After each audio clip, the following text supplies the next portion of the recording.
श्री जगन्नाथ अंतरात प्रचार समितिर आज कार्यकारी बैठक गोटे अनुष्ठित होती भुवनेश्वर राधाबल्लभ मठ में।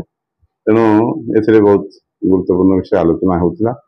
विगत हरिद्वार होता कार्यक्रम अंतरात जो करा तार समीक्षा बैठक होता एवं आगामी अयोध्या महानगर जो नूतन मंदिर महाप्रभु भगवान राम से क्षेत्र में आउ एक जगन्नाथ अंतरात कार्यक्रम अनुष्ठित हो आगामी दिन में। तेणु से आज गोटे आलोचना तेणु आगामी दिन में आउ गोटे बैठक तार तारीख धार्य हो ओडिशार बहुत भक्त मैंने सामिल होगापी जी।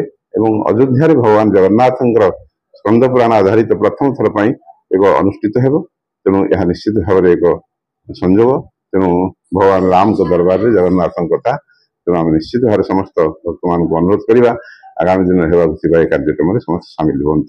आम निश्चित विचार करवा बाबद जे हिंदी में किपर भाव में आगामी दिन में कार्यक्रम हो पार सहित सेठार स्थानीय लोक सामिल हो पारे से आम से बाबद आलोचना कर स्थिर कर। नमस्कार, जय जगन्नाथ। श्री जगन्नाथ पांचरात्र प्रचार समिति आज कार्यकारी बैठक अनुष्ठित हो जाइए।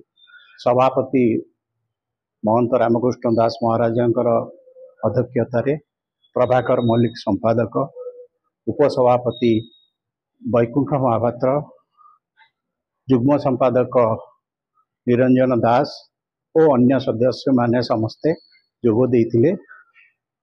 जो अयोध्या कार्यक्रम विषय रे वर्तमान अयोध्या प्रोग्राम को सामयिक भाव स्थगित रखा जाइछि।